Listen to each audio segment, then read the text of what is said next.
वतन के लिए मांगा जाता है तो उसमें हम सभी लोगों का कल्याण शामिल है। आज ये कार्यक्रम यहाँ करने के लिए मैं हज कमेटी को धन्यवाद देता हूँ और साथ ही साथ माननीय अरशद महोदय और मिस्टर श्री राशिद जी जिन्होंने मुझे मेरे घर में आकर के आमंत्रित किया, उनको मैं धन्यवाद देता हूँ। कितने लोगों से एक पवित्र हृदय वाले जो एक तीर्थ यात्रा पे जाने वाले हैं उनका दर्शन कराया और भेंट मुलाकात कराई।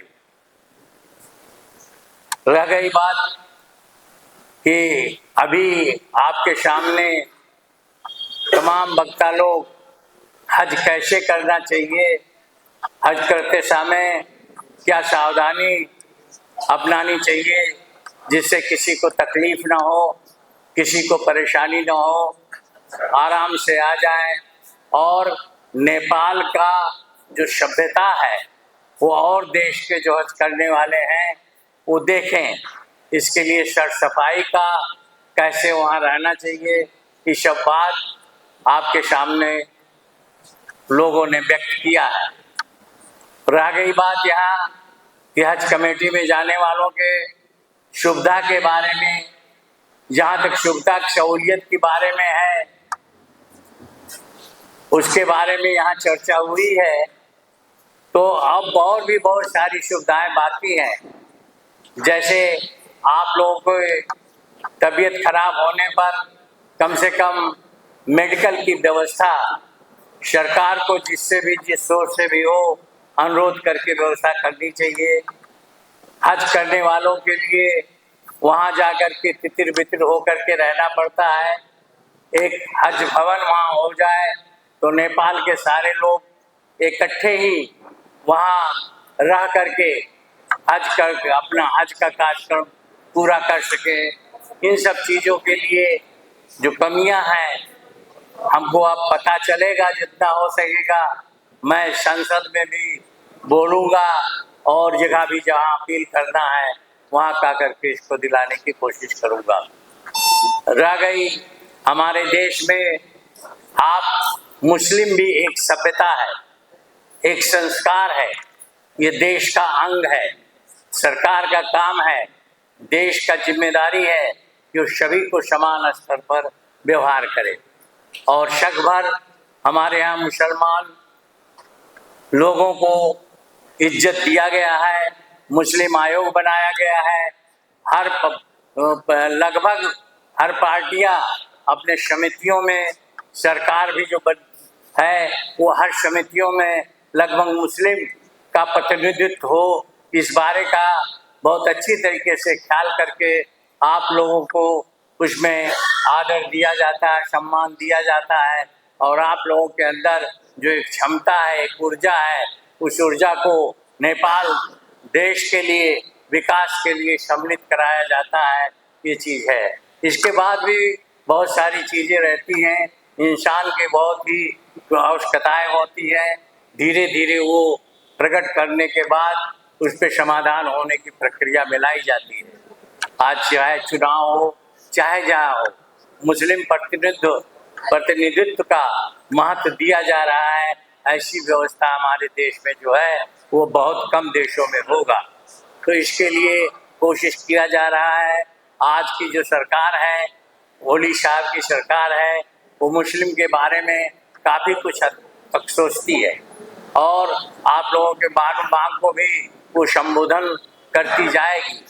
आज का जो सरकार है वो अकेले डिसीजन नहीं ले सकती। आज दो बड़ी पार्टियां मिल करके ये चल रही है, इसलिए हर प्रस्ताव के लिए सरकार को अपने पार्टनर से, कांग्रेस से हमेशा सरसलाह लेने की ज़रूरत पड़ती है और लेना पड़ता है। इसलिए हम आपके लिए संपूर्ण चीज़ें जो सुने हैं या जो मुझे करना चाहिए या कुछ लोगों ने कहा है कि ये इस चीज़ पे आप जो है जोड़ दीजिए, आवाज़ उठाइए, संपूर्ण चीज़ों को करा पाने में मैं क्या कहते हैं प्रतिबद्धता जाहिर करने में असमर्थ हूँ, क्योंकि सरकार किसी एक पार्टी की नहीं, दोनों पार्टी की है। आज की सरकार का स्वरूप बहुत अजीब है। ये कैसे अजीब है, मैं आपको थोड़ा सा एक आधा मिनट में सुनाता हूँ। ये सरकार इस समय दो मुहा चिड़िया के तरीके से है, दो मुँह वाली चिड़िया।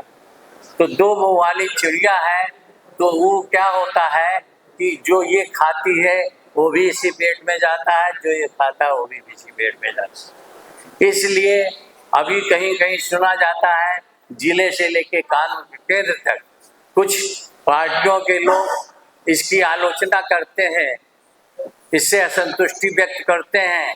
खास तौर से हमारे जो बड़े पार्टनर हैं कांग्रेस। तो मैं ये कहना चाहता हूँ आपके इसी अवसर पे एक संदेश भी गांव तक पहुंचाना चाहता हूँ कि इस सरकार की आलोचना करना ठीक नहीं है, क्योंकि ये जो चिड़िया है, ये मान लिया आप किसी के दिमाग में आया कि ये बहुत अच्छा खाना खाती है और हमको नहीं मिल पा रहा है, तो ऐसी स्थिति में ऋषिया के हम अच्छा खाना खाने के बाद जहर खा लेंगे। लेकिन अगर ये जहर खाती है तो ये चिड़िया मरती है, दोनों को मर जाते हैं। इसलिए किसी भी प्रकार की संतुष्टि हद से ज़्यादा दिखाना या विरोध करना ये आज के सरकार के लिए भी नहीं है। और दोनों पार्टियों को चाहिए जो अच्छी बातें हैं, जो समाज के लिए कल्याणकारी है, जो नागरिकों के हित की बातें हैं, उस पे अपनी सहमति दे करके इसे जो है क्या कहते हैं आगे बढ़ाने की, समाधान करने की कोशिश करनी चाहिए। और कोशिश हो भी रही है, मैं किसी को जो है दोष नहीं देना चाहता हूँ। रह गई मुस्लिम जो हमारे समाज है, जो हमारी संस्कार है, एक हमारी सभ्यता है, ये भी बहुत आलोचना नहीं करनी चाहिए। राजनीति शुद्ध होना चाहिए। बहुत से लोग राजनीति कारण हिंदू मुसलमान फैलाते हैं, कहते हैं हमारे पास कोई अस्त्र ही नहीं है वो वोट मांगने का, चलो हिंदू मुसलमान है कह दो। तो ये सब सारी बातें आज सभी नेताओं को प्रतिबद्ध होकर बोलना चाहिए कि हिंदू मुसलमान हमारे लिए बराबर है। हमारा देश नेपाल जो है सबको बराबर मान्यता देती है, धर्मनिरपेक्ष राष्ट्र है।